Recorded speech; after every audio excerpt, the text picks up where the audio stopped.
नमस्ते। बातचीत के हमारे इस खास कार्यक्रम में आप सबका स्वागत। जैसा आप देख रहे हैं, अखिल स्वामी सर हमारे साथ मौजूद हैं। सर, बहुत स्वागत है आपका।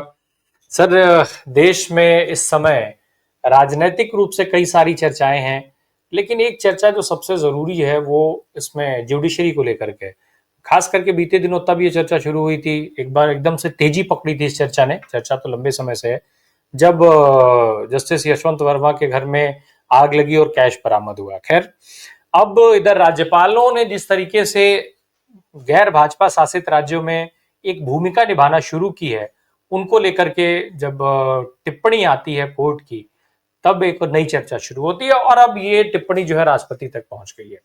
सुप्रीम कोर्ट ने ये कहा है कि भाई राज्यपालों की तरफ से जो विधेयक भेजे जाते हैं उस पर राष्ट्रपति को समय से फैसला ले लेना चाहिए। 200 आर्टिकल जो 210 है उसको लेकर के, 210 ही है शायद, उसको लेकर के बहुत सारी चीजें कही जा रही हैं। सुप्रीम कोर्ट ने पहली बार समय सीमा की बात की है।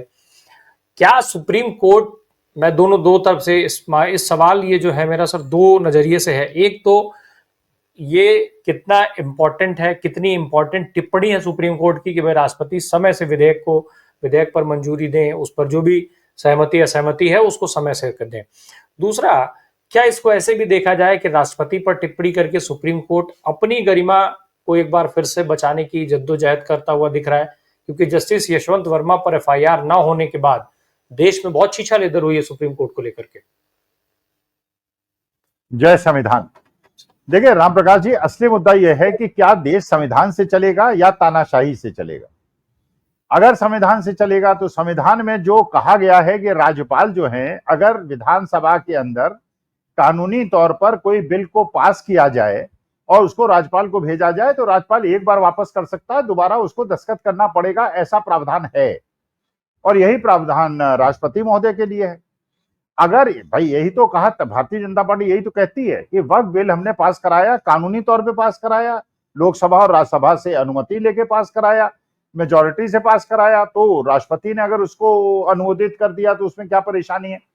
तो अगर ये चीज सेंट्रल गवर्नमेंट में राज्यसभा लोकसभा के अंदर सत्य है तो ये बात विधानसभा के अंदर सत्य क्यों नहीं है। भाई दो रूल तो हो नहीं सकते कि एक विधानसभा के अलग रूल हैं और संसद के अंदर अलग रूल हैं। तो केरला की गवर्नमेंट जो गई, उन्होंने कहा कि भाई जो हमने अपने और संविधान प्रदत्त अधिकारों के तहत एक कानून पास किया और अगर संविधान के विरुद्ध है तो उसको जुडिशियल प्रोसेस में ले जाया जाए। भाई जैसे यही तो वक्फ बिल पे कहा गया। अब जो लोगों ने कहा कि साहब ये असंवैधानिक है, तो उन्होंने कहा भाई ठीक है, राज्यसभा लोकसभा ने पास कर दिया, अब आप जाइए सुप्रीम कोर्ट, जाइए सुप्रीम कोर्ट में फाइट कीजिए कि संवैधानिक है असंवैधानिक है। लोग चले गए। लेकिन वही वाला जो लॉजिक है आप विधानसभा और राज्यसभाओं के लिए, इसका मतलब यह है कि आप जो एक बात हो रही है फेडरल स्ट्रक्चर की, उसको खत्म करना चाहते हैं, आप पूरी तरह से तानाशाही लाना चाहते हैं। तो ये जो सुप्रीम कोर्ट ने किस वजह से किया is not important. Supreme court को क्या ये करना चाहिए था? हाँ, करना चाहिए था। ये राष्ट्रपति महोदय को भी करना चाहिए था। ये जितने भी पुलिस एडमिनिस्ट्रेशन है आज के तारीख में या सिविल एडमिनिस्ट्रेशन है उनको भी करना चाहिए। भाई उनका जो एक वो है, उनका जो जो शपथ जिसकी चीज की उन्होंने ली है वो संविधान के प्रति ली है, किसी नेता के प्रति तो नहीं ली है। तो भारतीय जनता पार्टी हो, कांग्रेस हो, ये सरकारें तो बदलती रहेंगी, चीफ मिनिस्टर प्राइम मिनिस्टर बदलते रहेंगे, लेकिन संविधान तो जो उन्होंने कहा है संविधान के अनुसार आपको निर्णय लेना पड़ेगा। और ये सबका कर्तव्य है कि संविधान में जो कहा गया है उसका पालन करें, आपको अच्छा लगे या बुरा करे। इसीलिए हम लोग सुप्रीम कोर्ट के निर्णयों पर कोई टिप्पणी नहीं करते हैं। लेकिन अगर ये विरोधाभास देश की जनता के सामने आप परोसेंगे, ये जो विपक्षी सरकारें हैं, राज्यपाल जो है अपने विपक्षी दल के जो ऑर्डर्स हैं उनको पास नहीं करेगा, और जो अगर वहां से वो पास हो गया तो राष्ट्रपति उस पर दस्तखत नहीं करेंगे। तो एक सिंगल इंजन की सरकार और एक डबल इंजन की सरकार में अगर आप भिन्नता पैदा कर रहे हैं, ये राष्ट्रहित में होगा क्या? भाई अगर सदर्न स्टेट्स की ज्यादातर सरकारें अपोजिशन के पास हैं, नदर्न स्टेट्स की सारी सरकारें बीजेपी के पास हैं करीब करीब मोटे तौर पर। तो अगर मान लीजिए सदर्न स्टेट्स को, आंध्र प्रदेश को, तेलंगाना को, केरला को, तमिलनाडु को, ये सारे स्टेट्स को ये मैसेज मिलता है क्योंकि आपकी अपोजिशन की सरकारें हैं, इसलिए आपके विधानसभा के जो संवैधानिक अधिकार हैं उनको कर्टेल किया जा रहा है। और राज्यसभा पहले राज्यपाल उसको पास नहीं करेंगे, अगर वो कर देंगे तो राष्ट्रपति उसको पास नहीं करेंगे। लेकिन जो लोकसभा के अंदर जहां पे सत्ता पक्ष बैठा हुआ है उनके हर बिल को पास कर दिया जाएगा। तो ये क्या लोग लोकतंत्र और संविधान के और देश की एकता अखंडता के लिए उचित होगा? भाई एक तो डिलिमिटेशन की वजह से साउथ वाले जो हैं पहले ही उत्तेजित हैं, फिर वो हिंदी को थोपने के लिए बहुत ज्यादा उत्तेजित हैं, फिर उनके जो संवैधानिक अधिकार हैं अगर उसका आप अनुपालन संविधान के अनुसार नहीं करेंगे और एक डिक्टेटोरियल एटीट्यूड को अपनाएंगे तो क्या देश के टूटने का खतरा नहीं बढ़ जाएगा? हमारे लिए इंपॉर्टेंट केवल देश की एकता अखंडता है, बाकी आपको जो मनाए करिए।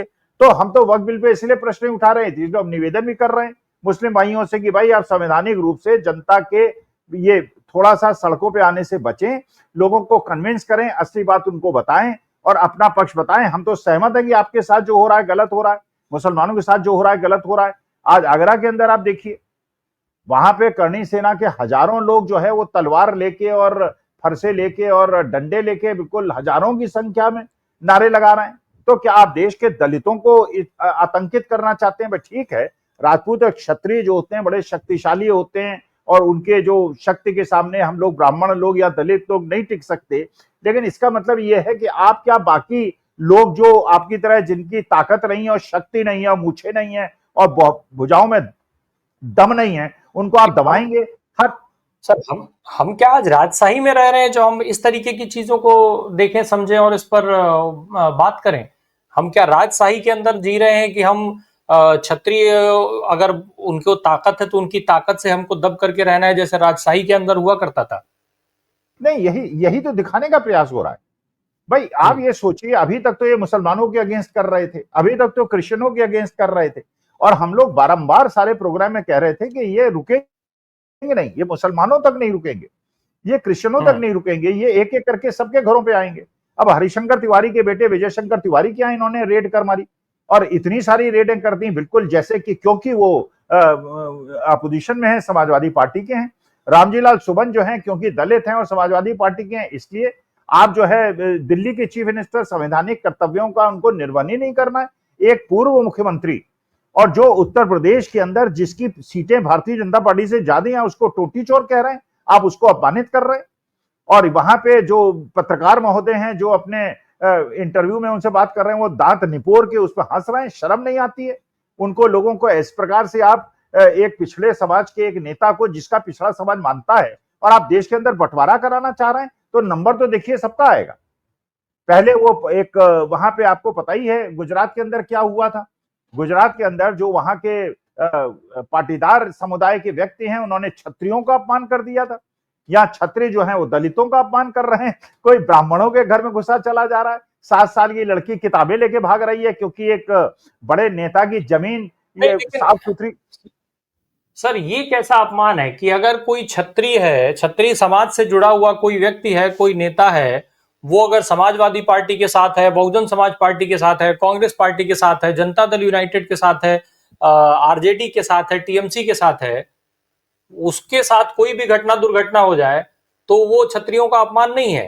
केवल जो इन जगहों से अलग हैं, हिंदू की बात कर रहे हैं, हिंदुत्व की बात कर रहे हैं, सनातन की बात कर रहे हैं, भाजपा का अंग है, केवल उन्हीं लोगों का जब अगेंस्ट कुछ भी जब ऐसा स्टेटमेंट आता है तो केवल वही लोग आहत होते हैं। ऐसे ही लोगों से पूरा समाज जो है प्रभावित होता है, बाकी से नहीं होता है।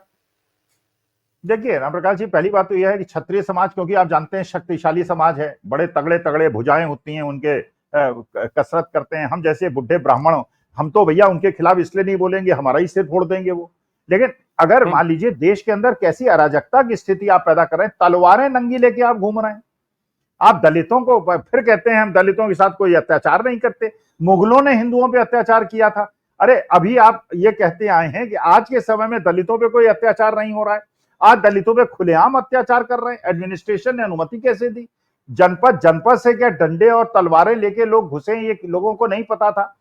सबको पता था, एडमिनिस्ट्रेशन को पता था। आज वहां ऐसी विभत्स स्थिति पैदा हो गई है। एक तरफ ये तो चलिए परमेश्वर की कृपा है कि दलित समाज उनके अगेंस्ट जाके नहीं खड़ा हो गया है, वरना दलित समाज तो 23% है, क्षत्रिय समाज तो 6-7% है।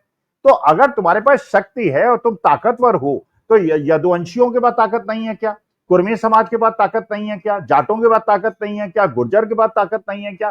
तो भैया हम ब्राह्मणों के पास चलिए ताकत नहीं है, तो ये ताकत का दुरुपयोग आप जाके पाकिस्तान से लड़ो, चीन से लड़ो। अगर रामजीलाल सुमन ने एक स्टेटमेंट दिया था, उस स्टेटमेंट के खिलाफ कोर्ट जाते, अगर पुलिस में रिपोर्ट लिखाते, एफआईआर लिखाते, कोर्ट जाते, दंड दिलाते, किसी को कोई आपत्ति ना होती। अब आप उसको ले आए हैं वो अमेरिका से प्रत्यार्पण करके एक राणा को, कल फांसी दे दीजिए। हम तो कह रहे हैं कल नहीं नहीं साहब, वो due process of law will be adopted. अरे यार, जब due process of law will be initiated against a non criminal, proved criminal, यहां पे रामजीलाल सुमन का दोष तो अभी सिद्धि नहीं हुआ है और उसके घर को तोड़ रहे हैं, उसके बहू बेटियों को आप हड़का रहे हैं, दलितों के घरों पे चढ़े चले जा रहे हैं, आप उन्हें डरा रहे हैं। तो ये किस प्रकार के देश के हित में बात हो सकती है? तो मेरे ख्याल से देखिए, अभी तक तो ये लोग धर्म को लड़ा रहे थे, अब ये जातियों को लड़ाना इन्होंने शुरू कर दिया। तो ये किस प्रकार की उचित है? क्या ये क्षत्रिय समाज के लोगों से, करणी सेना के लोगों से और राजपूतों से मैं निवेदन करता हूं, हाथ जोड़ के निवेदन करता हूं, डर के निवेदन करता हूं, आपकी शक्ति, आपके बाहुबल से मैं डरता हूं, कृपा करके अपने समाज को रोकिए। कल जाट खड़े हो गए, कल गुर्जर सब यादव खड़े हो जाएंगे भाई, वो समाजवादी पार्टी के सपोर्टर से। और आगरा के अंदर दल मैं यही चीज पूछना चाह रहा था सर आपसे कि अगर आज जिस तरीके का अनाउंसमेंट करणी सेना ने किया था और सरकार को लेकर के क्या तैयारियां होती हैं पता नहीं, क्योंकि तमाम अवसर पे तो तैयारियां दिखी हैं। जिस तरीके से संभल में सीओ साहब ने तमाम चीजें की थी, वो तैयारियों का ही रूप था कि भाई वैसी चीजें होंगी। लेकिन अखिलेश यादव ने अगर ये अनाउंसमेंट नहीं की होती कि वो आगरा जा रहे हैं सेम उसी डे पर, तो क्या हालात ऐसे ही रहते जैसे आज दिख रहे हैं, या अखिलेश यादव के अनाउंसमेंट से ये सारी चीजें दबी, कम हुई, उसके बावजूद भी तलवारें लाठी डंडे लहराए जा रहे हैं?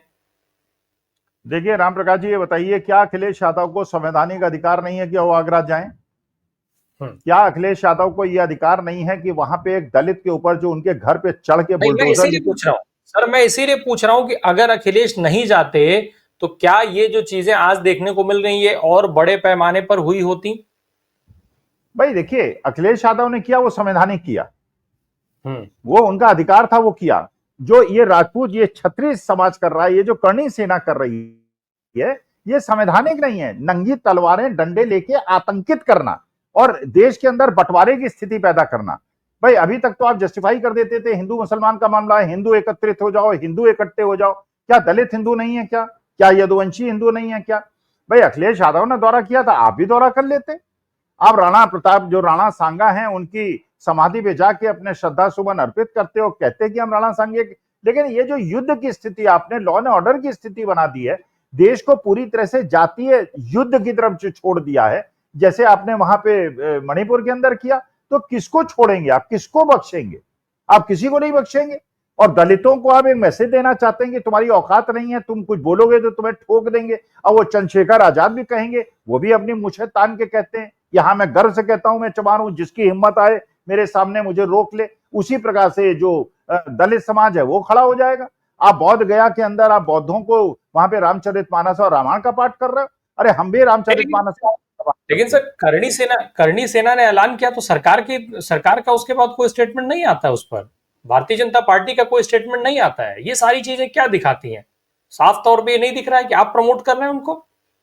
नहीं, प्रमोट तो कर ही रहे हैं ना प्रकाश भाई। देखिए सीधी सी बात यह है, अगर आप रोक नहीं रहे हैं, स्टेटमेंट नहीं दे रहे हैं, नंगी तलवारें लेके हजारों लोगों को जाने की अनुमति दे रहे हैं, इसका मतलब आप चाहते हैं जातीय युद्ध हो देश के अंदर और दलितों को डरा दिया जाए। और इस तरह से डरा दिया जाए जैसे आज की तारीख में हमको भी डराया गया है। देखिए, I will accept it thoroughly, हम भी डर नहीं रहे, वो एक अलग मुद्दा है। इसलिए राहुल गांधी ने कहा था डरो मत।